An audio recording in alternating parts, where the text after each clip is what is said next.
লাগে আর আমি সুটকি পেতাম না ফাইটলার মধ্যে রেখা ফাইলার ভিতরে এরপরে ডাকনা দিয়া যদি কয় এই বিড়াল ডাকনা ফালাইয়া খেলে 50 টাকা তাহলে এটা মানা যায় ঠিক তেমনি ভাবে তরুণী এবং যুবতীরা স্নো পাউডার আলতা আল খাতরা লাগাইয়া উঁচা জুতা বিন্দা টাইট পোশাক পরে চুলের মধ্যে শ্যাম্পু দিয়া এবং লাগাইয়া যুবকদের এবং তরুণদের নাকের ডগার সামনে দিয়ে আইবো আর যাইবো আর আপনারা বলবেন ইফতিজিং করো না। এদেশের যুবকরা ঠেঙ্গো এই জাতের আইন মানবে না। যদি এই দেশের যুবকদেরকে আইন মানাইতে হয়, ইফতিজিং থেকে যদি নারীদেরকে রক্ষা করতে হয়, তাহলে একটি মাত্র পথ, সেটা হলো হেজাব পর্দার বিধান কায়েম করতে হবে। কিছু কিছু জিনিস আছে মজ্জাগত, জন্মগত। যেমন আপনি ঘুমোতে যদি কপাল না খাত যায় আত্রে কখন লাগে না বলে আমার নাক টাকা দিয়ে দেয়, দেখবেন অটোমেটিক না যায়। আমার মুখের মধ্যে তেঁতুল দিয়া যদি আপনাদের সামনে জিহ্বা নাড়ায়, আপনাদের জিহ্বার মধ্যে অটোমেটিক পানি নিয়ত করা লাগবে না। যেরকম ঠিক কিনা এই যে যদি হয় আল্লাহু আকবার, অটোমেটিক আপনার জিহ্বার মধ্যে পানি উঠবে। পীর হোক আউলিয়া হোক, যেরকম ঠিক না, এমপি হোক মন্ত্রী হোক, সবার জিহ্বার মধ্যে পানি উঠবে কি উঠবে না? যদি কেউ কয় আমার উঠে না, এটার দুইটা অর্থ। একটা অর্থ হইলো হে লম্পট, উঠে স্বীকার করে না, আর একটা হইলো যে হের জিহ্বার দোষ। ঠিক তেমনি হবে নারী দেখলে পুরুষের হাত যাবেই। হুজুর মরমের মধ্যে গলা কাটা মুরগির লাগান চটপটি করছিলেন পানির অভাবে। আল্লাহ, মরণের উপক্রম ছিল, নিজে না খাইয়া পানিটা দিয়েছিলাম গো আপনার মুখে ঢালিয়া। সুবহানাল্লাহ, এত বড় বিপদের সময় সাহায্য করেছিলাম, আর আজকের কিয়ামতের মাঠে আমি বিপদে পড়েছি। সুবহানাল্লাহ, আপনি কি পারেন না গো আল্লাহর কাছে এই কথাটা বলে সুপারিশ করতে? আপনি যদি বলেন আপনার টিকিট তো ক্যান্সেল হবে না, আপনার টিকিট বাতিল হবে না, আল্লাহ হে আল্লাহর ওলি আপনার সুপারিশ আল্লাহ গ্রহণ করবেন। আপনি যদি আমার জন্য সুপারিশ করেন তাহলে আপনার কোনো ক্ষতি হচ্ছে না। আল্লাহ একটু বলেন না আল্লাহর কাছে, লোকটা কাহা এত বড় বিপদের সময় তুমি আমারে সাহায্য করেছিলে। এমনি আল্লাহর কাছে বলে প্রভু গো বড় বিপদের সময় নিজে না খাইয়া ওই পানি আমার মুখে ডাইলা দিছে, আল্লাহ গো তার কি মাফ করতে পারো? আল্লাহ মাফ করে দাও। আল্লাহ ডাকতে বলেন এই কথাটা বলার জন্যই নিয়েছি, আমার দয়া মায়ার কিঞ্চিত মাত্র তোমাদের অন্তরে দিয়েছি, এতে যদি এরা তো দয়া লাগলো তোমার বিপদের সময় নিজে পানি পান না করে তোমার মুখে ঢেলে দিয়েছে, এতটুকু যদি দয়া করতে পারলো, আমি তো রহমান, আমি রহিম, আমি আল্লাহ কি পারি না রে বিপদের সময় তোদের প্রতি দয়া করতে? জানে বাংলা ওই নে কামলটাকে উসিলা করে আজকের কিয়ামতের মাঠে আমি আল্লাহ তোর জিন্দগির গুনাহ মাফ করে দিলাম। অত্যন্ত শ্রদ্ধেভাজন সভাপতি, উপস্থিত সমবেত প্রাণপ্রিয় মুসলমান ভাইরা, পর্দার অন্তরালে অবস্থানরত অত্যন্ত শ্রদ্ধেয় মা বোনেরা, যে বিষয়টার উপরে আলোচনা করতে চাই সেটা হলো যে আমরা আশরাফুল মখলুকাত, সৃষ্টির সেরা মানুষ, যে আল্লাহ এই মানুষ সৃষ্টি করে পৃথিবীতে আমাদেরকে পাঠিয়েছেন একটা উদ্দেশ্যে। যে আল্লাহ কেন আমাদেরকে বানালেন, নিশ্চয়ই তার একটা উদ্দেশ্য আছে। অনর্থক অকারণে নিষ্প্রয়োজনে আল্লাহ আমাদের বানান নাই। আল্লাহ নিজে বলছেন, আমাদেরকে আল্লাহ প্রশ্ন করে জিজ্ঞাসা করেন তোমরা কি ভাবো তোমরা কি মনে করো অনর্থক? এমনি তোমাদের বানাইলাম।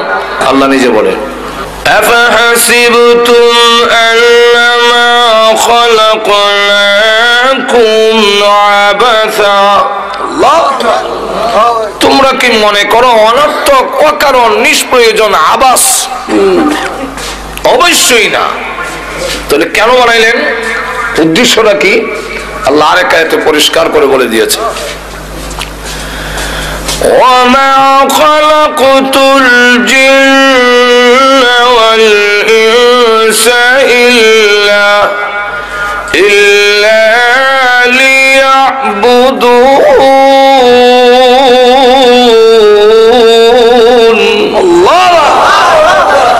আল্লাহ বলেন তোমাদেরকে সৃষ্টি করার উদ্দেশ্য হলো তোমরা জীবনের সর্বক্ষেত্রে আমি আল্লাহর ইবাদত করো, এবং ইবাদত করলে কি করলে না, না নিজের ইচ্ছামতে জীবন পরিচালনা করলে এর জবাবদিহিতার জন্য আবার কিন্তু আমার কাছে ফিরে আসতে হবে। আসতে হবে না এরকম নয়। আল্লাহ এক আয়াতে বলছেন ইলাইহি তুরজাউন, তোমরা সকলেই তারই দিকে ফিরে যাবে।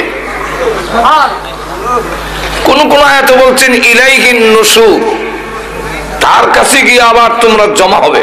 আল্লাহ।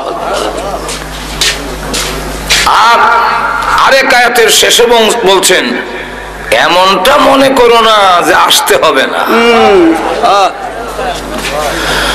وَأَنَّكُمْ إِلَيْنَا لَا تُرْجَعُونَ,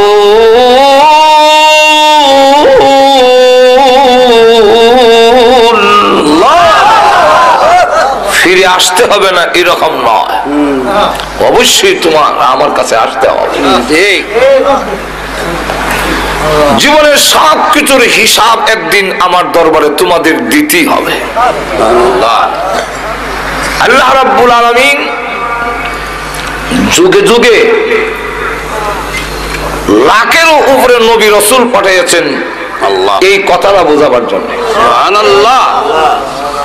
শতাধিক শতের উপরে আল্লাহ কিতাব দিয়েছেন, নবীরাও এই কথাটাই বুঝাইছে। সব নবীরা বলছে ইয়া কওমি ইবুদুল্লাহ মা লাকুম মিন ইলাহিন গায়রু, হে আমার জাতি তোমরা আল্লাহর একত্ববাদে বিশ্বাসী হয়ে আল্লাহর গোলামি করো, আল্লাহ ছাড়া কারো ইবাদত করবে না। তাই জাহান্নামের পারে ফেরেশতারাও জিজ্ঞাসা করবে কেউ আব্দুল সত্তার, আব্দুল গফফার, তোমাদের কাছে নবী রাসূল যায় নাই? সালাহুম খাযানাতুহা আলাম ইয়াতিকুম নাযীর,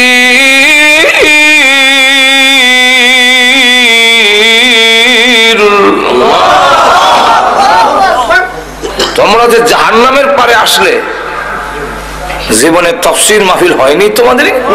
আল্লাহু আকবার। ওয়াজ হয় নাই? এই দুজকের কথা কি শোনো নাই কোনদিন? আল্লাহ। অস্বীকার করতে পারবেন না, তখন বলবে ক্বালু বালা ক্বাদ জাআনা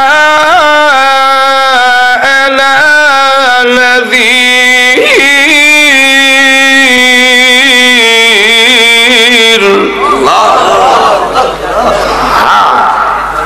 বহু তাফসীর মাহফিল হয়েছে, ওয়াজ হয়েছে, খুব আমরা শুনছি।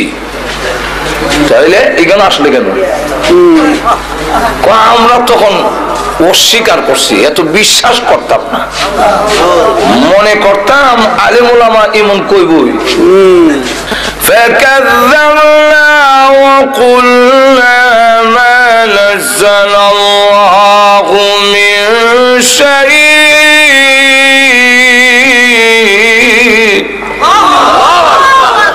আমরা অস্বীকার করছিলাম। ফাকাযযাবনা, বুঝলেন?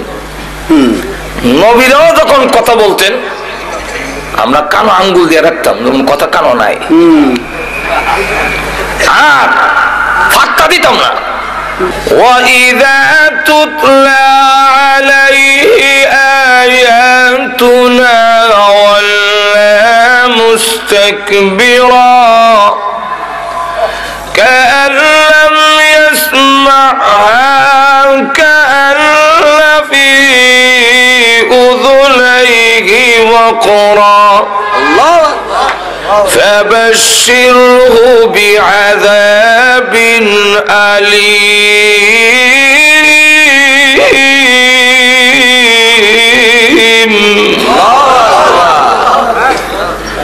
আল্লাহ নবী যখন কোরআন শরীফ শুনাইতেন ওয়াইদা তুতলা আলাইহি আয়াতুনা ওয়াল্লা মুস্তাকবিরা, আমরা অহংকার নিয়ে দম্ভ পড়ে ফিরে যাইতাম। কাল্লাম ইয়াসমাহা, যেমন শুনছি না। কান্না ফি উযুনাইহি ওয়াকরা, যেমন কানের মধ্যে ডিভা দেওয়া। আল্লাহ রাব্বুল আলামিন বলেন, ওগো নবীজি তাদেরকে সুসংবাদ দিন। সুসংবাদ কি এর সুসংবাদ? আযাবের সুসংবাদ হয় একটু জোরে কর না। আল্লাহ রাব্বুল আলামিন কেন বললেন সুসংবাদ? আল্লাহ আযাবের ভয়াবহতা বয়ান করার জন্য আল্লাহ বলেন ফাবাশশিরহু বিআযাবিল আলীম,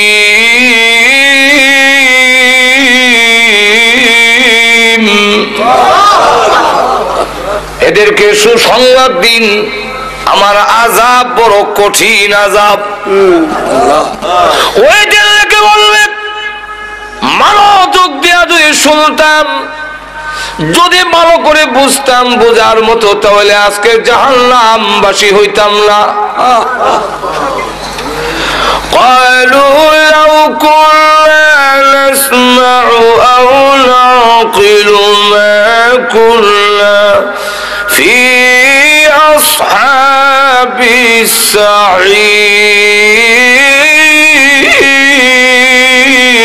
السعير, যদি মনোযোগ দিয়ে শুনতাম, লাউ কুন্না নাসমাউ, মনোযোগ দিয়ে যদি শুনতাম, আও নাকিলু, ভালো করে যদি অনুধাবন করতাম, বুঝতাম যে হুজুর কি বলতেছে, কি বুঝাইতে চায়, কোন ঠিক তাহলে হয়তো কি মা কুন্না ফি আসহাবিস সাঈর, আজকে জাহান্নামবাসী হইতাম না। ওই দিন গুরুত্ব দেই নাই, আজকে বুঝছি। এখন আল্লাহ পাঠাও, এখন পাঠাও। ওয়াদা দিলাম আর জীবন ওষুধ খেতাম না, আর ঘুষ খাবো না, আর জিনা করবো না, আল্লাহ পাঠাও। বলে কে রে? অন্ত সৌদি খেলিস। ربنا أبصرنا وسمعنا فارجعنا نعمل صالحا إنا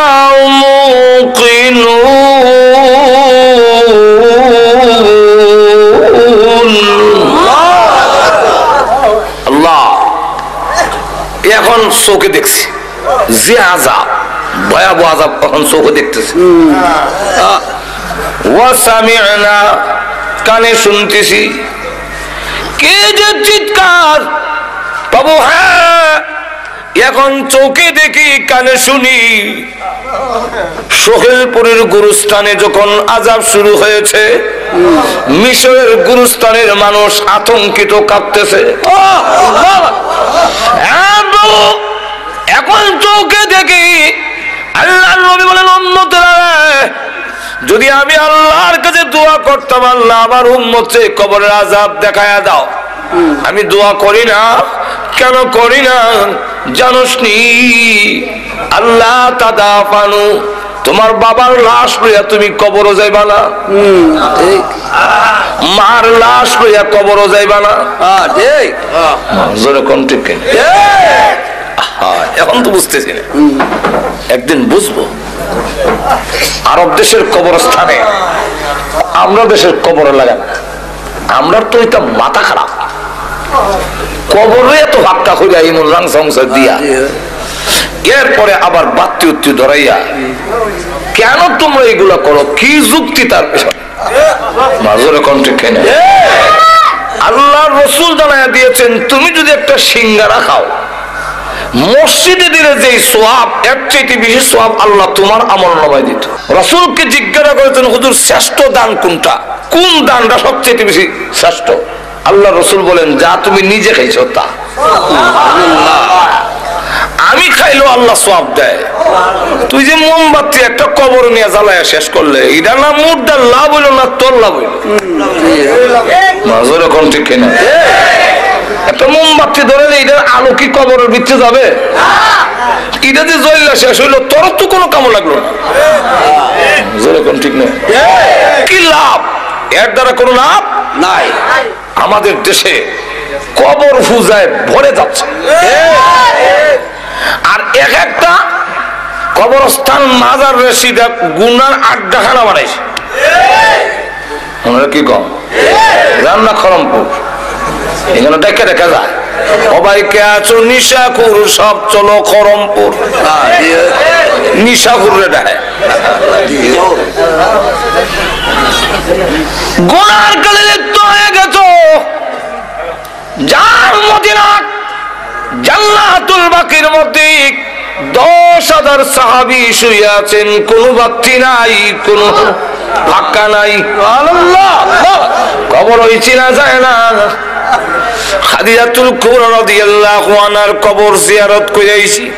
আল্লাহ, দেখলাম তো এখানে কোনো উরুসও নাই, কোনো বাতিও নাই। বড় ধরে কোন ঠিক কিনা? আর আমরা দেশের মাথা খারাপ। শয়তান এক একটা গুনার আড্ডাখানা জমাইছে, গাঞ্জা খাওয়ার, জুয়া খেলার, নারী পুরুষ একত্রিত হইয়া গুনার কাজ করার এক একটা আড্ডাখানা জমাইছে।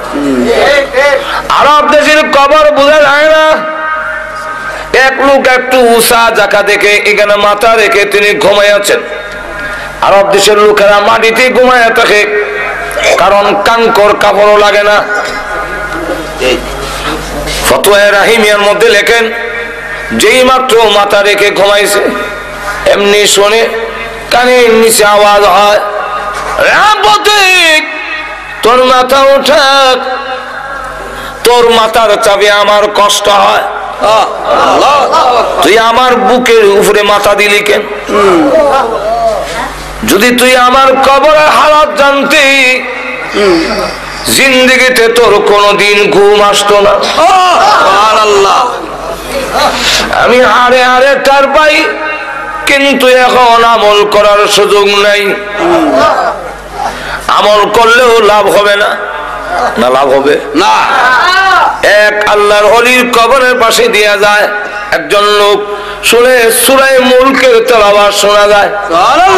সুবহানাল্লাহ, এমনি শুনে কবরের ভিতর থেকে আওয়াজ আসছে, আমি একবার দুইবার নয়, আল্লাহর কোরআন শরীফ এই কবরে 5000 বার খতম করেছি।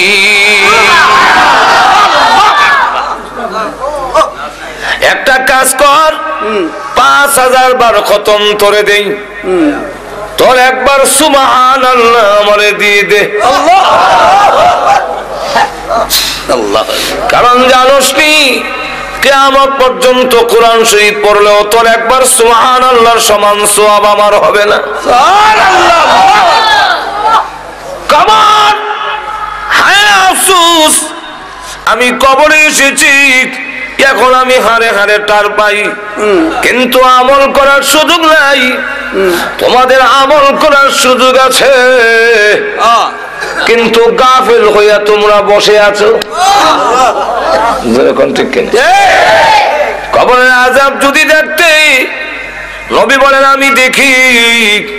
সাহাবীরা নবীর কথায় এই জন্যে, তারা তো অনেক নবীর দৃশ্য ডাইরেক্ট দেখেছেন। এজন্য খাদিজাতুল কুবরা রাদিয়াল্লাহু আনহা কালের পৃথিবী থেকে বিদায় হওয়ার সময় আল্লাহ নবী বলেন, কান্দো কেন? নবী গো, কান্দার দুইটা কারণ, একটা হলো আপনার জন্য, আর একটা হলো আমার নিজের জন্য। আমার জন্য কেন কান্দো? ওগো নবীজি, এতদিন আমি আপনার পাশে ছিলাম, কাফেররা আপনার গায়ে আঘাত করতে সাহস পাইনি। খাদিজাতুল কুবরা রাদিয়াল্লাহু আনহা কুরাইশের মধ্যে একজন শিল্পপতি দনাঢ্য মহিলা, আবার তার একটা প্রভাব ছিল কুরাইশদের উপরে। এই কারণে নবীজি যখন দাওয়াত দেয় পাশে দাঁড়ায় থাকেন খাদিজাতুল কুবরা, কারণ তখনও পর্দার বিধান নাযিল হয় নাই। আল্লাহর নবী যখন হাতে কাঁধে মাজারে দাওয়াত দেয়, লোকেরা এসে দেখে খাদিজা পাশে দাঁড়ানো, আল্লাহু আকবার, সাহস পায় না আঘাত করতে। খাদিজাতুল কুবরা বলেন, ওগো নবীজি, আমি যখন বিদায় হয়ে যাব আপনার পাশে কে দাঁড়াবে? এই জন্য আমি কান্দি। মার কান্দা দেখে ছোট্ট মেয়ে ফাতেমা রাদিয়াল্লাহু আনহা ডাক দেওয়ালে, মা গো, আপনি কাঁদলেন না, ওয়াদা দিলাম গো, আপনি পৃথিবী থেকে বিদায় হয়ে গেলে আমার বাবার পাশে আমি ফাতেমা সব সময় দাঁড়াইয়া থাকবো।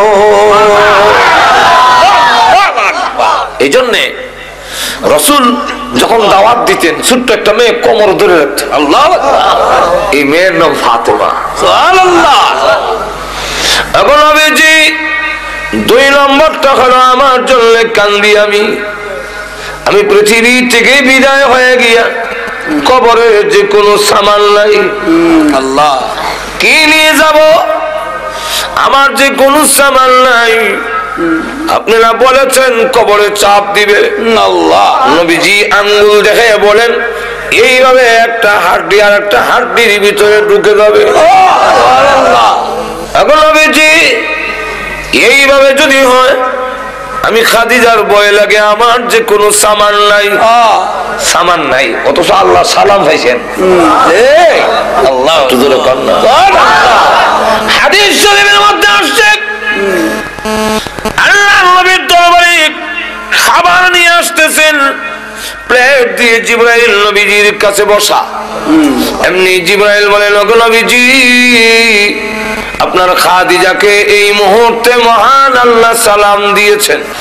10 জন পুরুষকে আল্লাহ জান্নাতের সার্টিফিকেট দিয়েছেন, ঠিক তেমনি ভাবে এই পৃথিবীর 10 জন মহিলাকেও জান্নাতের সার্টিফিকেট দিয়েছে। ইসলাম নারীকে যে ইজ্জত দিয়েছে, পৃথিবীর কোন ইসলাম, পৃথিবীর কোন তন্ত্র মন্ত্র মহিলার এই ইজ্জত দিতে পারবে না। সুতরাং মহিলাদের ইজ্জত দেওয়ার জন্য আল্লাহ পর্দার বিধান দিয়েছেন, নারীর অবরোধের জন্য নয়। যারা কিনা আল্লাহর চাইতে নারীর পক্ষে বেশি দরদ দেখায়, এদের মতলব ভালো না, এদের পুরুষের গাঁটটি নারীর মাথায় চাপা দেওয়ার ষড়যন্ত্র করছে। বাংলাদেশিরা এখানে মুসলিম জনগোষ্ঠী, এখানে মুসলমানের উপর ভিত্তি করে আইন তৈরি হবে, এবং এই কথাটা সব দলই বুঝে। আওয়ামী লীগ নির্বাচন ইশতেহারে লিখেছে কোরআন সুন্নাহ বিরোধী কোন আইন পাস করা হবে না। বিএনপিও ফারুক আর নাবারক লেখে ইসলামী মূল্যবোধ, কারণ বুঝে যে এটা না করলে এই দেশও চলবে না। যেরকম ঠিক না, জাতীয় পার্টিও ইসলাম রাষ্ট্রীয় খারাপ, যেরকম ঠিক না, বুঝে এই দেশের মানুষ মুসলমান, যেরকম ঠিক না। এই দেশের জমিনের নিচে লক্ষ লক্ষ আল্লাহর ওলিরা শুয়ে আছেন, এই দেশের জমিনের উপরে লক্ষ লক্ষ আল্লাহর ওলিরা বিচরণ করেন, যে দেশের জমিনে লক্ষ লক্ষ মসজিদ প্রতিষ্ঠিত, যে দেশের জমিনের উপরে হাজারো হাজার মাদ্রাসা প্রতিষ্ঠিত, যে দেশে আল্লাহু আকবারের ধ্বনির মাধ্যমে পশু পাখিরা পর্যন্ত ঘুম ভাঙে, এদেশের কৃষক শ্রমিক মাঝি মাল্লারা আল্লাহু আকবারের ধ্বনি শুনে ঘর থেকে বের হয়, এবং যে দেশের মানুষেরা আল্লাহু আকবার শুনতে শুনতে সব কাজ করে, যে দেশের সূর্য ডুবে আল্লাহু আকবারের মাধ্যমে, যে দেশের সূর্য ওঠে আল্লাহু আকবারের মাধ্যমে, সেই দেশে ডাইরেক্ট কোরআন সুন্নাহ বিরোধী কোন আইন কোন রায় এদেশের জনগোষ্ঠী মেনে নিবে না। আমার আইন একটা কয়ে ফেললো বা কয়ে ফেললো, আল্লাহ গজব ছেড়ে দিছে। গজবের নাম ইফটিজিং। আমি দেশ আইতে না আইতে দেখি এটা বুঝি না, ব্যাপারও দেখি ইফটিজিং ইফটিজার কানো ধরে বটনি লইছে। ইফটিজিং কিটা এটা মুখে দোয়া অন্তত 20 বার আমি মস্ক করছি। ইফটিজিং ইফটিজিং নাইলে মোদায় নতুন শব্দ তো না বলে। এরপরে শব্দটার অর্থ বুঝতেও বড় কষ্ট হয়েছে। ইফটিজিং এটার বাংলাটা হলো নারীদেরকে উত্তক্ত করা। আল্লাহ গজব ছেড়ে দিছে। তোমরা না বলছিলে জরুরি না, তখন সামলাও। এখন কয় বটনি লও, 6 মাসের জেল 4 মাসের জেল। বটনি লয় ঠিকই, কিন্তু আবার ঠিকই করে। কারণ এইভাবে আইন দিয়ে 6 মাস না 6 বছরের জেল দিও ইফটিজিং থেকে নারীদেরকে রক্ষা করা যাবে না। বিলাই নাকের আগায় সুটকি লটকাইয়া যদি আইন দেওয়া হয়, এই বিড়াল সুটকি যদি খাস তাহলে 50টা বেদ। বিলাই কইব ইজাতের আইন আমার ঠেঙ্গো মানে, বরং যে এই আইন দিছে হেরে 50টা দাও। কেন সে অত তারসি রাখে? আমার নাকের আগা সুটকি লটকায় গন্ধ লাগে আর আমি সুটকি খেতাম না। ফাইলার মধ্যে রেখা ফাইলার ভিতরে এরপরে ডাকনা দিয়া যদি কয় এই বিড়াল ডাকনা ফালাইয়া খেলে 50টা বেদ, তাহলে এটা মানা যায়। ঠিক তেমনি ভাবে তরুণী এবং যুবতীরা স্নো পাউডার আলতা আল খাতরা লাগাইয়া উঁচা জুতা বিন্দা টাইট পোশাক পরে চুলের মধ্যে শ্যাম্পু দিয়া এবং লাগাইয়া যুবকদের এবং তরুণদের নাকের ডগার সামনে দিয়ে আইবো আর যাইবো। আর আপনারা বলবেন ইফটিজিং করো না, এদেশের যুবকরা ঠেঙ্গো এই জাতের আইন মানবে না। যদি এই দেশের যুবকদেরকে আইন মানাইতে হয়, ইফটিজিং থেকে যদি নারীদেরকে রক্ষা করতে হয়, তাহলে একটি মাত্র পথ, সেটা হলো হেজাব পর্দার বিধান কায়েম করতে হবে। কিছু কিছু জিনিস আছে মজ্জাগত, জন্মগত। যেমন আপনি ঘুমোতে যদি কপাল না খাত যায় আত্রে কম লাগে না, বলে আমার নাক টাকা দিয়ে দেয়, দেখবেন অটোমেটিক না যায়। আমার মুখের মধ্যে তেঁতুল দিয়া যদি আপনাদের সামনে জিহ্বা নাড়ায়, আপনাদের জিহ্বার মধ্যে অটোমেটিক পানি নিয়ত করা লাগবে না। যেরকম ঠিক কিনা এই যে যদি হয় আল্লাহু আকবার, অটোমেটিক আপনার জিহ্বার মধ্যে পানি উঠবে। পীর হোক আউলিয়া হোক, যেরকম ঠিক না, এমপি হোক মন্ত্রী হোক, সবার জিহ্বার মধ্যে পানি উঠবে কি উঠবে না? যদি কেউ কয় আমার উঠে না, এটার 2টা অর্থ। একটা অর্থ হইলো হে লম্পট, উঠে স্বীকার করে না, আর আরেকটা হইল যে হের জিহ্বার দোষ আছে। ঠিক তেমনি হবে নারী দেখলে পুরুষের হাত যাবেই, এটা জন্মগত। কন্যা আদম আলাইহিস ইসলামের বুকের বাঁকা হাড়টির থেকে হাওয়া আলাইহিস ইসলামকে যখন সৃষ্টি করলেন, উনি ঘুমাচ্ছিলেন, ঘুম থেকে উঠতে দেখে একজন মহিলার কাছে বসা, তখন দেখা যায় হাত অটোমেটিক যায়। আল্লাহ বলে হাত সামলাও, হাত সামলাও, বিয়া করাই দিল। শেষে আল্লাহ নিজে খুতবা পড়ে মোহরের দেওয়ার মাধ্যমে আল্লাহ নিজে দুজনের মধ্যে বিয়ে করাই দিল। তাহলে বোঝা গেল আদম আলাইহিস ইসলামের যদি যায়, আদম সন্তানেরও যাবে। কি বলেন ঠিক না?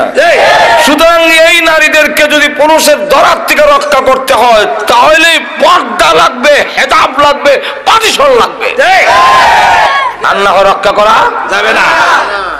অপর দিকে যারা পর্দার বিধান উঠাই দিতে চায়, এদের উদ্দেশ্য হইল আমাদের সমাজ থেকে বিয়ার প্রথাটা উঠে নিত। তখন আর বিয়া থাকতো না, খালি খালি ফ্রেন্ডশিপ থাকবো। ফ্রেন্ডশিপ, গার্লফ্রেন্ড বয়ফ্রেন্ড, আঙ্গুল ধরে ধরে আড়া আড়ে আর কিছু। ইউরোপ বানাইতে চায়। আমি আমেরিকার একটা স্টেট আছে, এটার নাম হলো মিশিগান।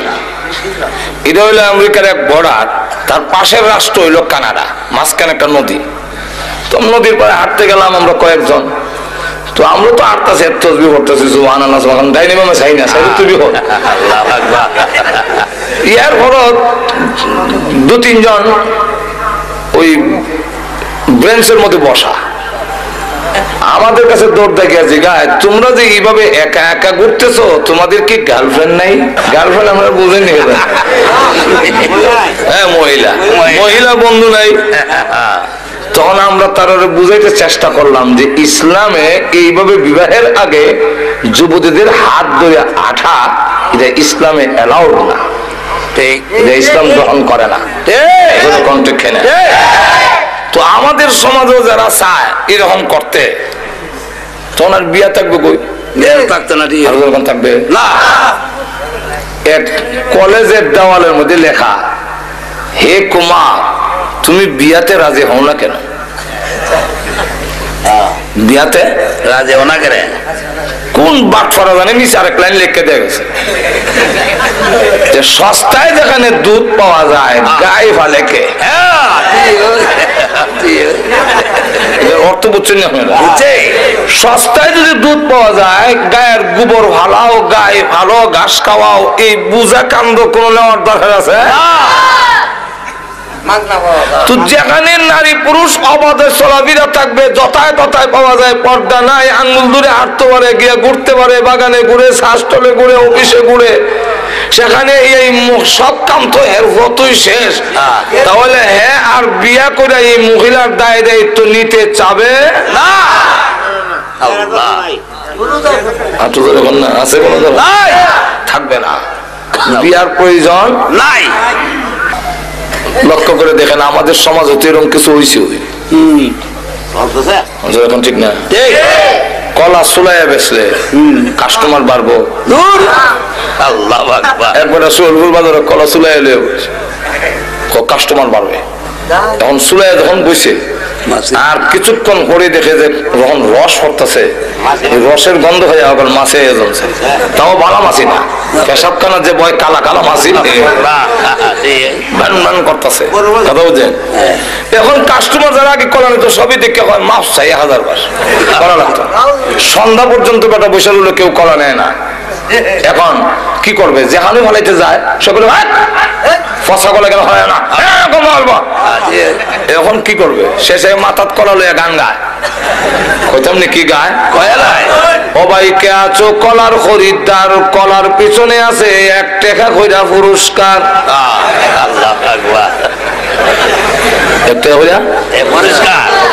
দুই যুবক ব্রিজে বইয়া কয় মন আশ্চর্য কলাওয়ালা তো দেখছি, কলার পিছে মিলে 1 টাকা করে পুরস্কার।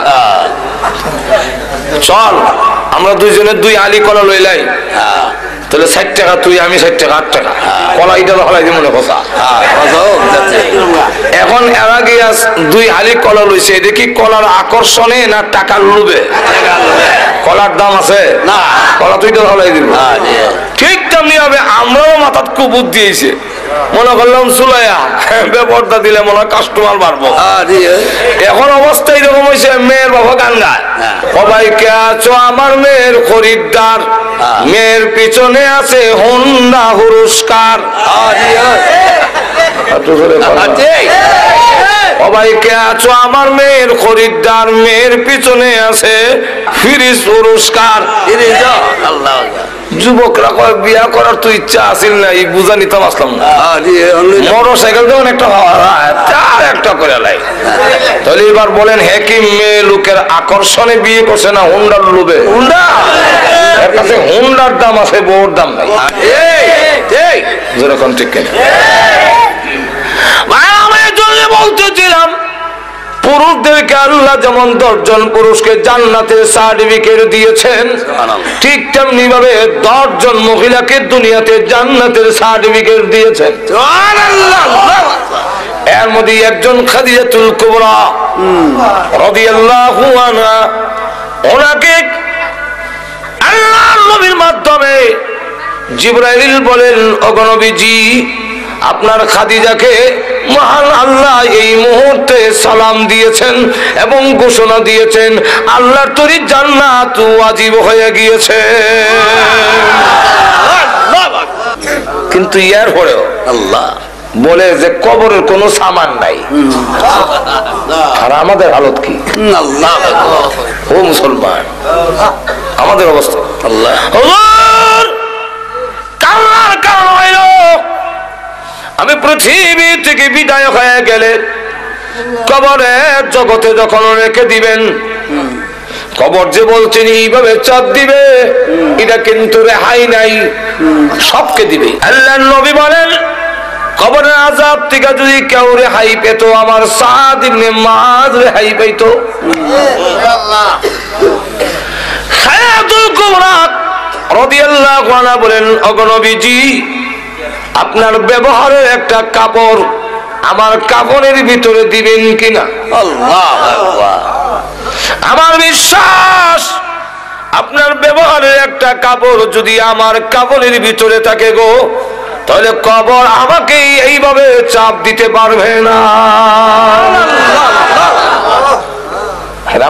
ওই কবরের আযাব যেদিন দেখবো, ওই দিন আমরা তখন বলবো আল্লাহ এখন চোখে দেখছি, কানে শুনছি, এখন সুহিলপুর পাঠাও। ওইখানে তো চলবো, সোলপুর যে পাঠাচ্ছ এটা কোরআন আসেনি, কোরআনের ডাইরেক্ট আয়াত নাই, কিন্তু অর্থের ভিতরে সুহিলপুর আছে। ঠিক কোরআন ফারজিনা, যেখান থেকে আসছি সেখানে পাঠাও। বেটা যদি সোলপুর থেকে গিয়া থাকে গাটুরার কথা কইতো না, ফারজিনা পাঠায়া দাও। কি করবি? নামাল সালিহা, নেক আমল করব। এখন করবি কেন, আগে করলে না? আগে মনে করছিলাম সত্য হতে পারে, মিথ্যা হতে পারে, মোল্লারা এরম বলবে, এখন তো দেখে লাইছি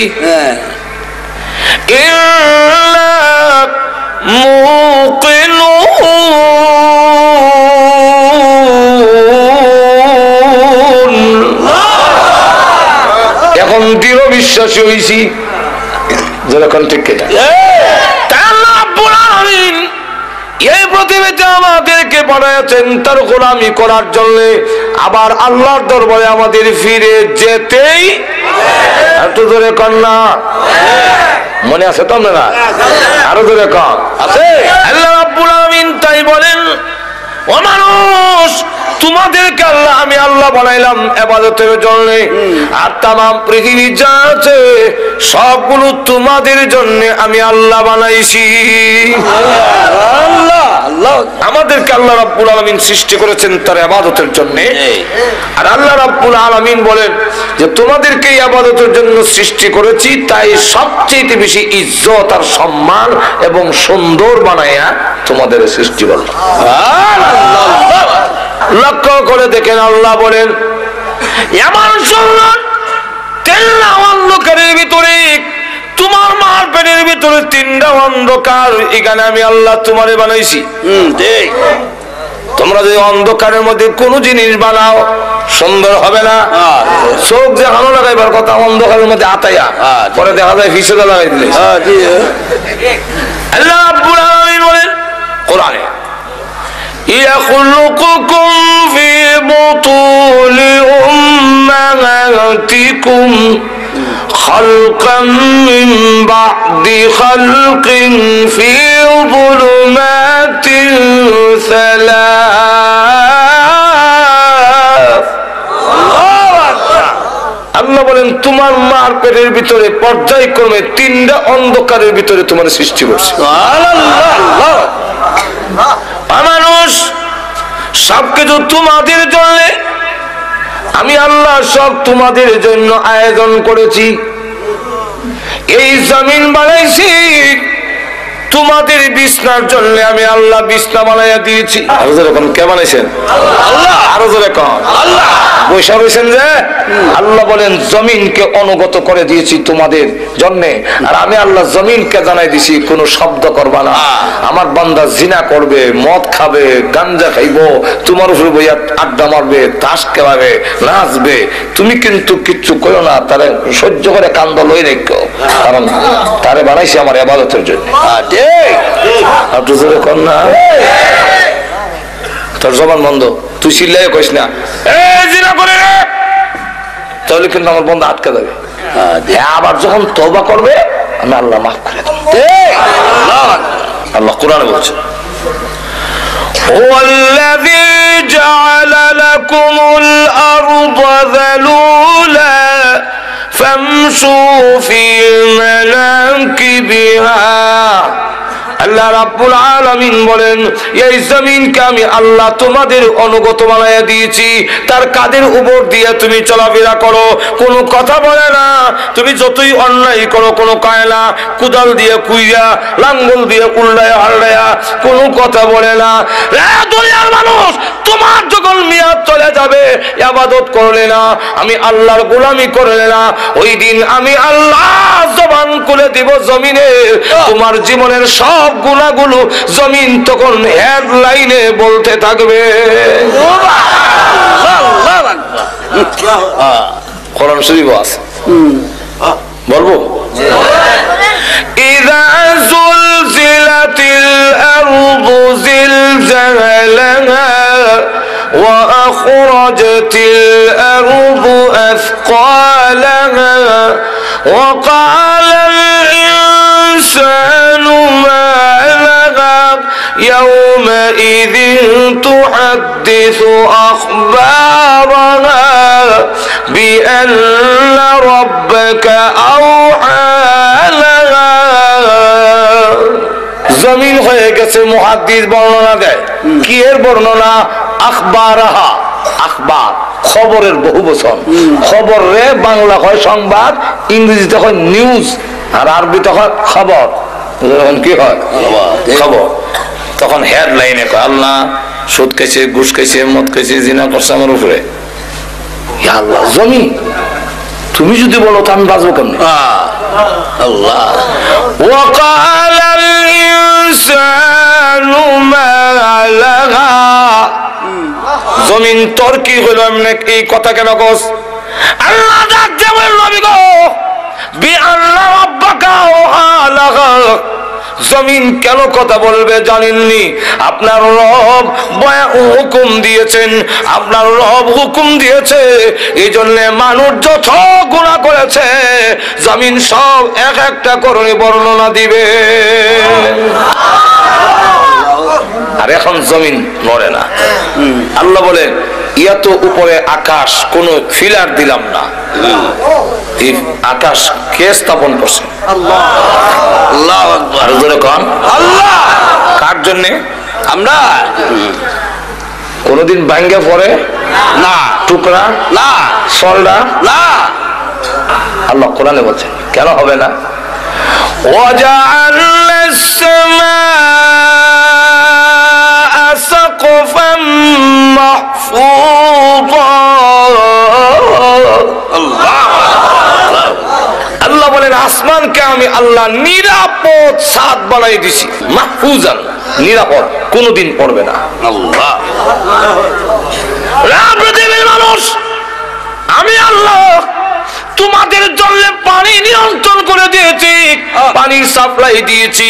বাংলাদেশ তোমরা তো আসল জিনিস দেখো না। প্রত্যেকটা ডিস্ট্রিক্টের জন্য নদী দিয়েছি।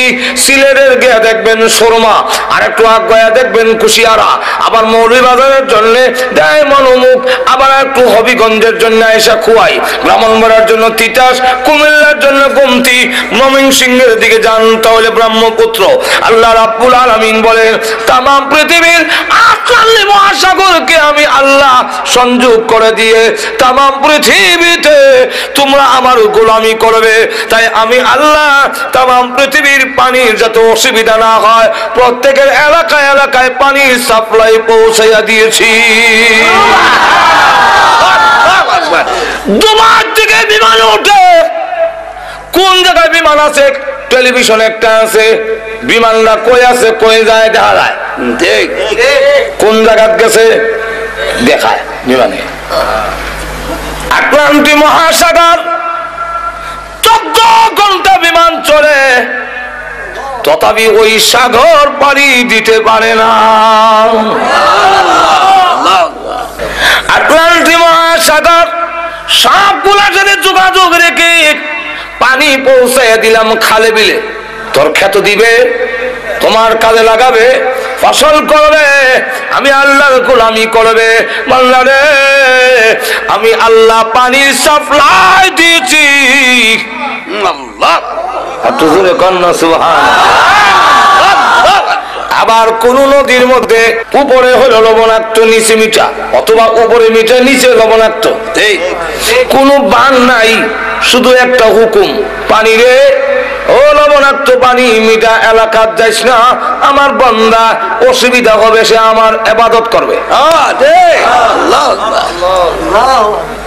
এখন দেখেন ওয়াজালা বাইনাল বাহরাইনি হাজিজা, মাঝখানে একটা পার্টিশন, শুধু ওয়াটার। আমি নিজে নেমে দুই ফানির এক কানা করার লেগে চেষ্টা করি, আল্লাহু আকবার, আল্লাহু আকবার, ধাক্কা দেই ইজিকে যায়, আবার ধাক্কা দেয়, আল্লাহু আকবার, জোরে বলেন আল্লাহু আকবার। ও মানুষ নিমক হারাম, এরপরে যদি অবাধ্য হও, এরপরে যদি আমার গোলামি না করো, এরপরে যদি গান বাজনা লিপ্ত হও, এরপরে সৎ কাজে লিপ্ত হও, কঠোর শাস্তির ব্যবস্থা আছে। আল্লাহ এখন লক্ষ্য করে দেখেন, মিঠা পানি লবণাক্ত পানি, মিঠা পানি রাখছেন আমরা খাইবার লেগে, আর লবণাক্ত পানি কেন?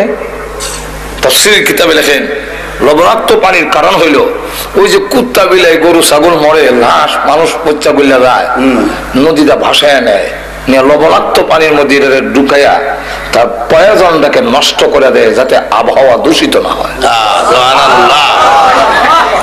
নাহলে আবহাওয়া সাপের বিষ, ফল্লার বিষ, কুত্তার বিষ, তখন বিষ, আবহাওয়া বিষাক্ত হইয়া তোর না খেতে যাইব, গিয়া সব পাশ নষ্ট হয়ে যাবে।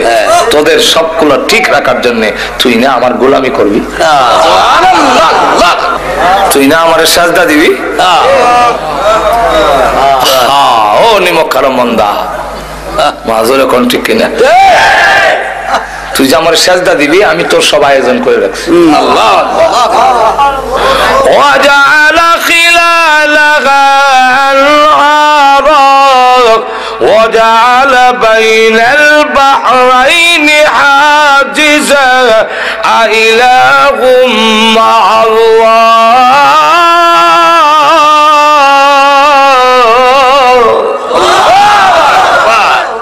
আমি ছাড়া কি আরো মাবুদ আছে? এই কাজে শরীক আছে? তুই কোন যুক্তিতে খরমপুর গিয়া বাবাটা হস, খাজা বাবার দরবারে গেছিলাম, শরম করে না তোর? আল্লাহ বলেন কে তোরে সরাইলো এই দয়ালু আল্লাহর কাছ থেকে? আচ্ছা জোরে কন্যা,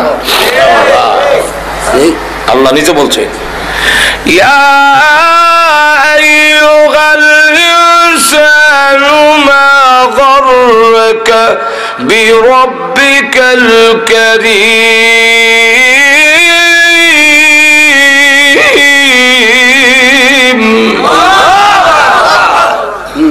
ও দুনিয়ার মানুষ, তোকে কোন জিনিসে, কোন বস্তু দাতা রবের কাছ থেকে তোরে সরাইলো? যিনি দাতা, দানশীল আল্লাহ। আল্লাহ এত দান করলেন যিনি, তার কাছ থেকে তোরে কে নিল? বান্দারি। মাজরে কোন ঠিক বাবা, বান্দারি লাইন ছাড়া চলে না রেলগাড়ি।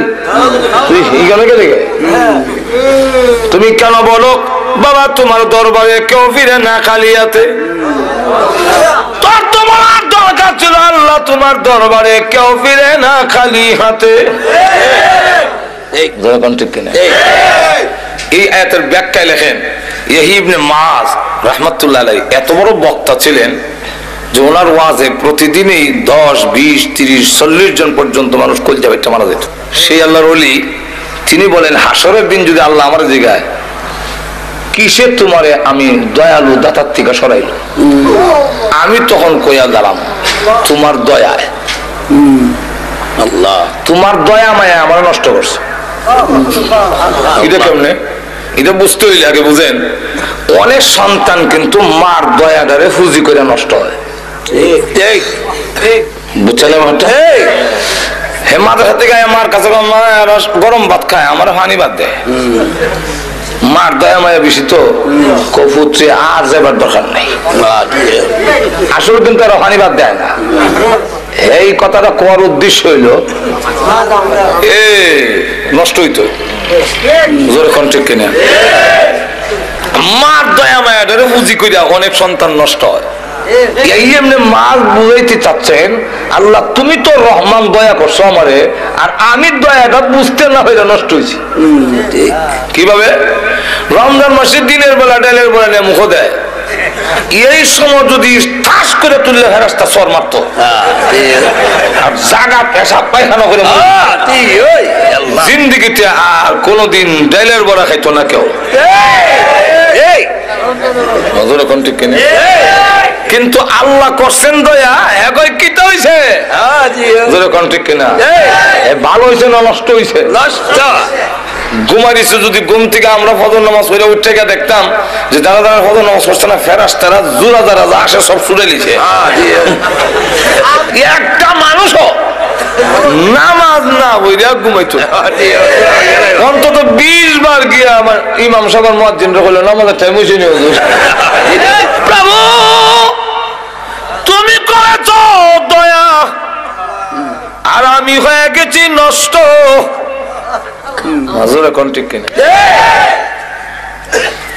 মা যখন ছোট সময় দুষ্টামি করতাম তো আব্বার কাছে বিচার গেলে আব্বা কইতো হয়তো হে থাকবে আর না আমি থাকবো, আমিও বাড়ি থাকি না, খালি চক্কর দেই। আল্লাহর কি মর্জি, এক ঘরের সাইডে আমি আইতাছি, আব্বা যে এই সাইডে দিতেছে এটা তো আমার জানা না, দুজনকে মুখামুখি। এমনি হয়ে না আব্বা দৌড় দিস না, ঠ্যাং ভেঙেলাম। আমিও দেখলাম দৌড় দিয়া জানলা হয়ে কথা, তখন সব মেনু সরি গজব থেকে বাঁচবার লেগে কাম হয় না। আব্বা দৌড়ে বাড়িতে নাছে একটা লাঠি লইছে, লাঠি এখন উপর দিকে উঠেছে, এখন আমার শুরু হইব আজাব না দিল। এমনি সিলি মারতাম, মা মার দয়া মা এটা বেশি না কম? মা এমনি দৌড় দিক সন্তান আর লাঠির মাঝখানে ঢুইকা যায়, ঢুইকা তখন বলে মায়ের লাগো আর দুষ্টামি করবে না। মা খুব ভালো করে জানে আমি মায়ের খাই ও দুষ্টামি ছাড়তাম না। মা দয়া মায়া যেমন বড় হয়ে দাঁড়ায়, আল্লাহ বলেন আমি রহমান, তুই যখন নামাজ পড়স না, তুমি যখন রোজা রাখো না, সুদ খাও ঘুষ খাও জেনার মধ্যে লিপ্ত হও, আমার গজব যায় তোকে তোমার জোরে। আমি আল্লাহ দয়ালু, আমি দেখে আমার বন্যা মরে যাবে, ধ্বংস হয়ে যাবে। এমনি আমার দয়া মায়াকে ডাক দিয়ে বলি ইন্না রাহমাতি সাবাকাত গজবি, গজবের আগে আগে দৌড়তে আমার বন্যার গজবের মাঝখানে ঢুইকা গিয়ে বলবে গজব রে পড়িস না, এবার রমজান ডাইলের বড়া খাইছে, সামনের রমজানে আর খাইতো না। আমি আল্লাহ করি তোর দয়া, আর তুই গেছিস নষ্ট হইয়া, ঠিক কিনা? আল্লাহ যদি জিজ্ঞাসা করেন তা আমি কমু তোমার দয়া মায়া না করতা তত নষ্ট হইতাম না। আল্লাহ আমি যেমন আগে দয়া করছি, মরার পরও দয়া ছাড়া বাঁচতে পারবি না, যেরকম ঠিক কিনা? রাস্তাটা তোর ধরে নিব, কারণ সিস্টেম যেভাবে দেয়া রাখছি তুই ধরা পড়বে। সিস্টেমে ধরা হয়ে আছে কইতাম নেই এক ঘটনা, কারণ সিস্টেম তো হইল যার ওজন নেকের ওজন বেশি হইব জান্নাতি, আর যার গুনাহ বেশি হইব ثقلت موازينه فهو في عيشة راضية وأما من خفت موازينه فأمه هاوية একটা বানিয়ে লেছি মানুষে পড়ে সিস্টেমে তো বান্ধা লিছে আল্লাহ অপরাধী। দেখেন আল্লাহর দয়া কেমন হয়। কান্দে আব্বার আব্বা, আমার আব্বা না যা বেটা আব্বা বিয়ে করছে, মা আপনার না মা? না না আমি কোন সন্তান গর্ভে ধারণ করি। নফসি নফসি নফসি, আল্লাহ আমারে বাঁচাও, আল্লাহ বাঁচাও, ফুলাটা দিয়েছে, আল্লাহ বাঁচাও। হেতু আবার ধরে লাই কোন হকের লেগে দেখবেন বন যদি আইয়ে ফাওনা নিবে আইসে কই আমি করো না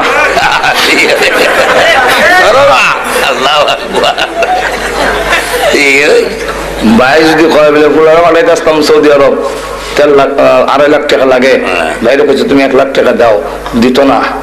এর লেগে ভাই আইলে এই সময় বেশি, এই সময়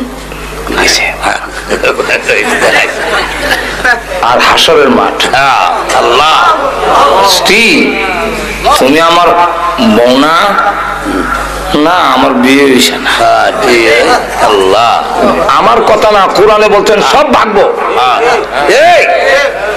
ইয়াউমা ইয়াফিরুল মারউ মিন আখিহি ওয়া উম্মিহি ওয়া আবিহি আল্লাহ ওয়া সাহিবাতিহি ওয়া বানিহি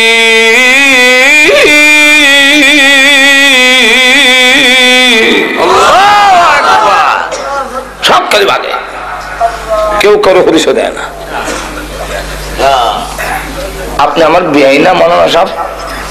ও মৌলানা সাহেব, আরে বিয়াই মারাইও না। নফসি নফসি নফসি, হুজুর আপনি না আমার পেশা, আপনার কাছে মুড়ি দিছিলাম না, ফির কইস না। বন্ডর কাছে যখন যাইব, হে আল্লাহ আমি কোনো ভিড়ই না, বাপ দোষিলাম ফ্যাট ফলবার লেগা। فلا أنساب بينهم يومئذ ولا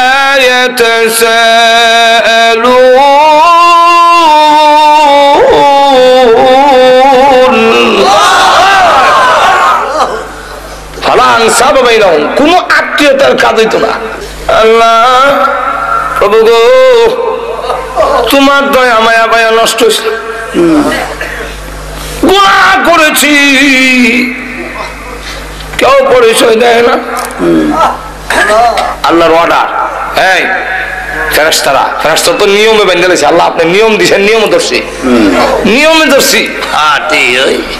তো এই দিকটা নিয়ে ওই রাস্তা দিয়ে ফেলাইবা, যে রাস্তা দিয়ে নিয়ে যাবে লেগে আল্লাহ অর্ডার দিচ্ছেন। দেখেন আল্লাহ কি কেরাসমা লাগায়। ওই রাস্তার মধ্যে একটা লোক, একজন আল্লাহর ওলি, ব্রাহ্মণবাড়িয়ার বড় হুজুরের মতো, আল্লাহ উনার সাথে সে একদিন শহরে, মরুভূমির শহরে গেছে। হুজুরের পানি শেষ, গলা শুকাইয়া গলা কাটা মুরগির লাগান হইয়া সাইটানি আনন্দ হয়েছে, ওনার বাস্তব না, কিন্তু তার কাছে পানি আছে। সে কয় এখন যদি পানি ওনারে দেলাই তো সামনে তো আমারও বিপদ হওয়ার সম্ভাবনা আছে আছে। আবার কয় একজন আল্লাহওয়ালা লোক, বড় হুজুরের মতো ওলি লোক মারা যাইব, আল্লাহ তোমার উপরে ভরসা, তুমি আমার ভাষা লাগাইও না, দেলাই তোমারই বান্দারে মায়া দিলাইছে হুজুর। পানি পান করিয়া, হাদিস শরীফের ঘটনা, পানি পান করে যখন সুস্থ হইয়া দুজন মরুভূমি পার হইয়া এসে বসছে, আর কোনো অসুবিধা হয়েছে না। ওই লোকটাকে আল্লাহ টিকিট দিচ্ছেন বেহেশতের, দিয়া বলছেন ওই ওলিকে যে তুমি লাইনে দাঁড়াও, কারণ বেহেশতে যাবার সিস্টেম হইলো লাইনে যেতে। বড় হুজুর ফখরে বাঙ্গাল, আল্লাহওয়ালাদের দল না হইয়া জান্নাতে যেতে পারবেন না। আপনি একা একা পণ্ডিত হইলে কাজ হইতো না, জান্নাতে যাওয়ার সিস্টেম আল্লাহওয়ালা হয়ে যেত। ঠিক আমার কথা না, আল্লাহ কোরআনে বলছেন, বলবো আয়াত, ফাদখুলি ফি ইবাদি ওয়াদখুলি জান্নাতি।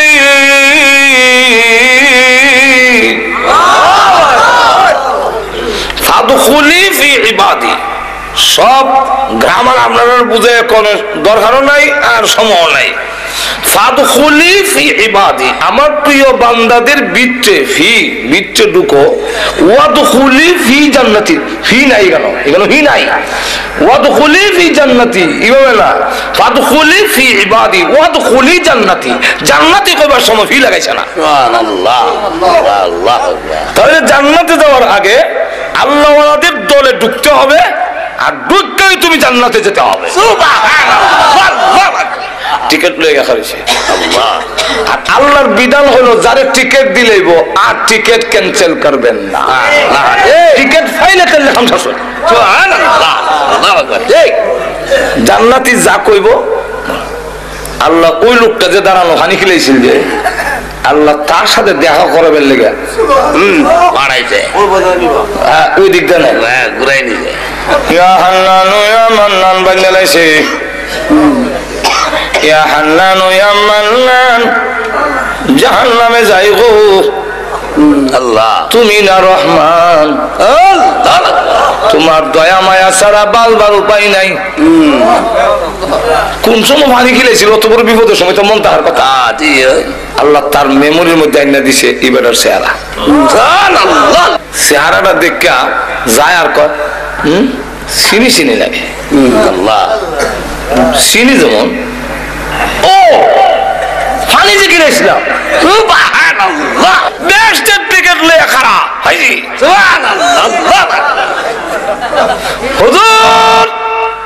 মরুভূমির মধ্যে গলা কাটা মুরগির লাগান চটপটি করছিলেন পানির অভাবে। আল্লাহ, মরণের উপক্রম ছিল, নিজে না খাইয়া পানিটা দিয়েছিলাম গো আপনার মুখে ঢালিয়া। সুবহানাল্লাহ, এত বড় বিপদের সময় সাহায্য করেছিলাম, আর আজকের কিয়ামতের মাঠে আমি বিপদে পড়েছি। সুবহানাল্লাহ, আপনি কি পারেন না গো আল্লাহর কাছে এই কথাটা বলে সুপারিশ করতে? আপনি যদি বলেন আপনার টিকিট তো ক্যান্সেল হবে না, আপনার টিকিট বাতিল হবে না, আল্লাহ হে আল্লাহর ওলি আপনার সুপারিশ আল্লাহ গ্রহণ করবেন। আপনি যদি আমার জন্য সুপারিশ করেন তাহলে আপনার কোনো ক্ষতি হচ্ছে না।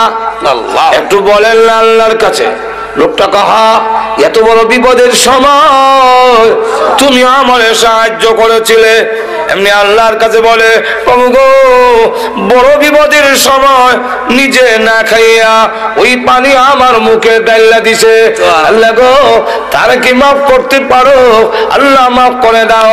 আল্লাহ ডাকতে বলেন এই কথাটা বলার জন্যই নিয়েছি, আল্লাহ আমার দয়া মায়ার কিঞ্চিত মাত্র তোমাদের অন্তরে দিয়েছি, এতে যদি এরা তো দয়া লাগলো তোমার বিপদের সময় নিজে পানি পান না করে তোমার মুখে ঢেলে দিয়েছে, এতটুকু যদি দয়া করতে পারলো, আমি তো রহমান, আমি রহিম, আমি আল্লাহ কি পারি না রে বিপদের সময় তোদের প্রতি দয়া করতে? জানে বাংলা ওই নে কামলটাকে উসিলা করে আজকের কিয়ামতের মাঠে আমি আল্লাহ তোর জিন্দগির গুনাহ মাফ করে দিলাম। আল্লাহর দয়া মায়া ছাড়া বাঁচার কোনো উপায় নাই। আল্লাহ দুনিয়া তো আল্লাহ করছে দয়া, আর আমরা গেছি বিগড়ে দয়া করছিল মতে আইতাম উল্টে গেছি, এখন ঠিক না? এখন আসুন পানির কথা দিয়ে বলতেছিলাম, মনে আছে না আপনারা? লবণাক্ত পানি আর মিঠা পানি। হ্যাঁ, আমার লক্ষ্য করে দেখেন আল্লাহ বলেন পানি আবার বান্দারে তোমরা আমার ইবাদত করবে, গোলামি করবে, এই কারণে মিঠা পানি উঠাই না, লবণাক্ত পানি রাখে আকাশে নিয়ে যাই, তোর জন্য মিঠা পানির শট না পড়ে। আল্লাহ লবণাক্ত পানি বাষ্প করে আসমানে নিয়ে আবার এই লবণাক্ত পানি তোর জমিনে ছাড়ি না। আল্লাহ সূরা ওয়াকিয়ার মধ্যে আল্লাহ বলেন যদি লবণাক্ত পানি ছেড়ে দিতাম তোমার ধান গাছের শুধু ডাডা দাঁড়ায়া থাকতো, ধান থাকবে না, ধান থাকবে না, শরীর থাকবে না, তোমার ফসল জলে ছাইকায় হয়ে যাবে লবণাক্ত পানির কারণে। আমি আল্লাহ আকাশে নিয়ে রিপেয়ারিং করে মিঠা পানির আসমানে নিয়ে যাই, ময়লাটা দিয়ে মেঘমালা বানাইয়া এই মেঘমালাকে ছিদ্র করি, ঝর্ণার মতো ছিদ্র করে তার উপরে মিকাইলকে বসাই, মিকাইলের হাতে চাবুক দেই, নূরের একটা লাঠি দেই, দিয়া বলি এটা চালাইয়া সোহেলপুরের মাঠে নিয়ে যাও। মাঠে নিয়ে যায়, চাবুক মারে, নূরের লাঠি যখন ঘুরায়, এটাই হলো দিনের জিলকি। আমি আল্লাহ এর মাধ্যমে তোর জমিনে সার নাজিল করি।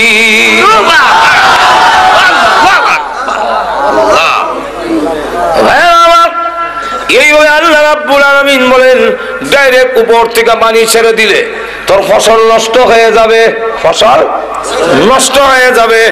আল্লাহ বলেন মিকাইলকে দিয়া মেঘমালা তোর জমিনের কাছে নিয়া ঝর্ণার মতো করে রাখছি, তোর জমিনে চারিরে ফসল খাইয়া তুই 5 ওয়াক্তের নামাজে আমি আল্লাহকে সাজদা দিবি। সাজদা দিয়া কইবে সুবহান রাব্বিয়াল আল্লাহ। আচ্ছা যাক, লবণাক্ত পানি গেল, তোমার নৌকা যে যায় সোলপুর থেকে ইটের নৌকাটা বুঝাই করে যে যাস বাতার সমানে সমানে পানি। কোন সাইন্টিস্টের, কোন দার্শনিক, কোন বিজ্ঞানীর মাথায় ধরে না যে তরলাক্ত পানির উপরে এই পাথরের নৌকাটা ভেসে থাকে কিভাবে। তবে তো পানি তো নল দিলে নিচে তো দিতে পারছিল কেমনে? আমরা তো মনে হচ্ছেন বেটাগিরি, বেটাগিরি। আল্লাহ কোরআনে বলেন না না, আমি পানির হুকুম দিছি, বাসায় রাখিস। বলবো আয়াত, والفلك التي تجري في البحر بما ينفع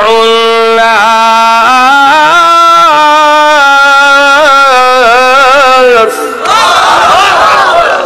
তোর নিত্য প্রয়োজনীয় জিনিসগুলো পানির উপর দিয়ে ফুলক, ফুলক মানে কিস্তি, নৌকা, লঞ্চ, জাহাজ। আল্লাহ বলেন তাজরি ফিল বাহর, বাহর মানে নদী, সাগর। আল্লাহ বলেন এর উপর দিয়ে আমি চালাই, বিমা ইয়ানফাউন নাস, তোর নিত্য প্রয়োজনীয় জিনিসগুলো পৌঁছাবার জন্য পানিকে আমি নোটিশ দিয়ে রাখছি। আল্লাহ আমি যদি ডুবাইয়া দেই তোমার আমেরিকা চাচা রক্ষা করতে পারবে। বলবো আয়াত, আল্লাহ বলে وَإِنْ نَشَأْ نُغْرِقْهُمْ فَلَا صَرِيخَ لَهُمْ وَلَا هُمْ يُنقِذُونَ।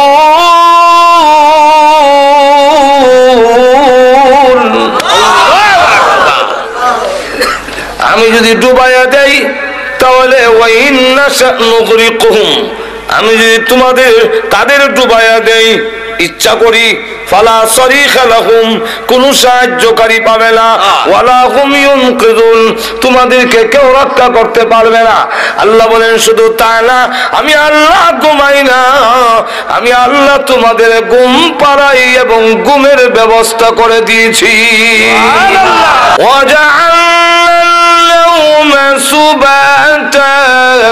وجعلنا الليل لباسا।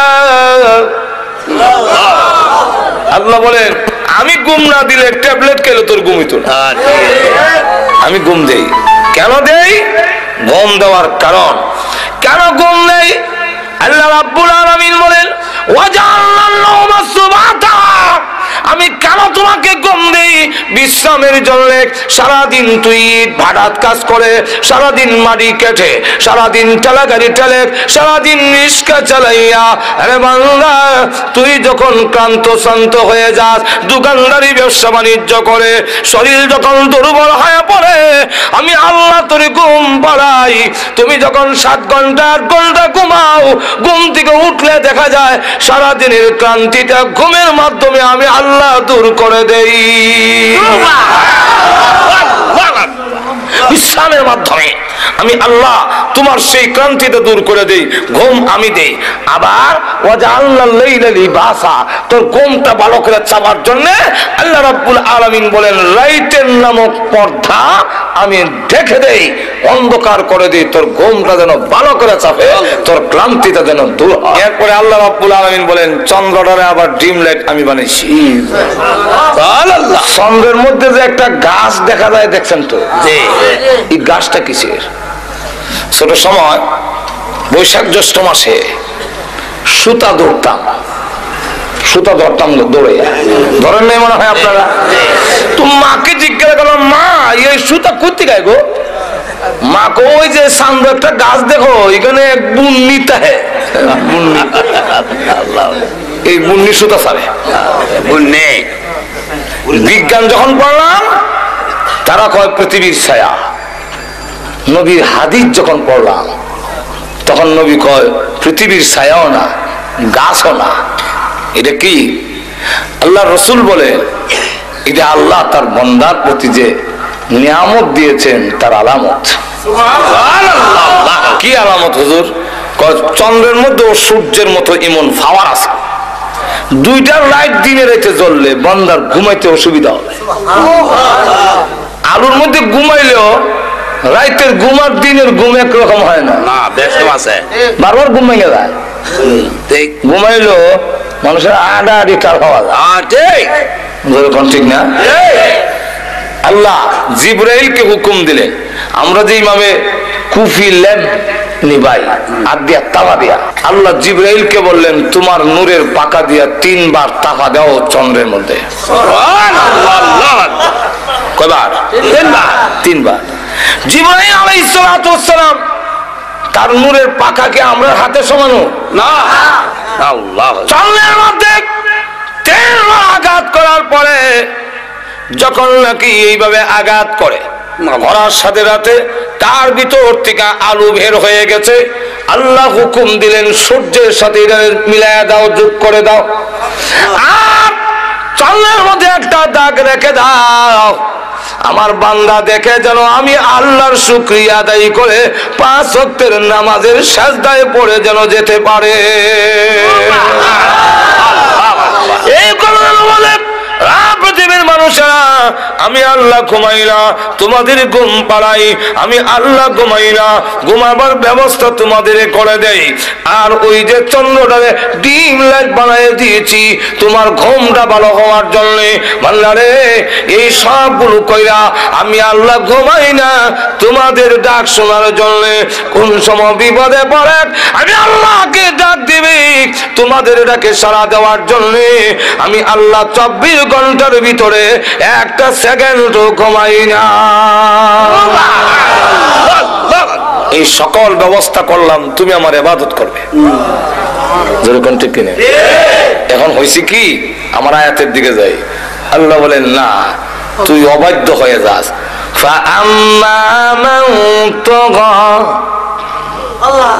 যারা অবাধ্য হয়ে যায়, সার্কাস অবাধ্য, وآثر الحياة الدنيا وآثر الحياة الدنيا, এত কিছু নিয়ামত দেওয়ার পরও যে আমার অবাধ্য হয়ে যায়, সীমা লঙ্ঘনকারী হয়, আর দুনিয়ার জীবনটাকে অগ্রাধিকার দেয়। فإن الجحيم هي المأوى, তার ঠিকানা হবে জাহান্নাম। যেরকম কোন জায়গায়? কোন জায়গায়? এখন আপনারাই বলেন, এতগুলো নিয়ামত দেওয়ার পরে, এত ব্যবস্থা করার পরেও যদি তার অবাধ্য হয়, তার কথা না মানে, তার গোলামি না করে, তার ঠিকানা জাহান্নামে হওয়া উচিত কিনা? আল্লাহ বলে ওয়া আম্মা মান খাফা মাকাম রাব্বিহি ওয়া নাহান নাফসা আনিল হাওয়া, আর যেই ব্যক্তি আমার সামনে দাঁড়াইতে হবে, আমি যে বলেছি কে গোলামি করলো কে করলো না, জবাবদিহিতার জন্য আমার কাছে আসতে হবে। এই দরজার ভিতরে আছে ওয়ানা আন্নাসানিল হাওয়া, তার চাহিদা, কুপ্রবৃত্তি, যে চাহিদাটা ওইটাকে যদি বিরত রাখে, আমি আল্লাহর সামনে দাঁড়ায় জবাবদিহি করতে হবে।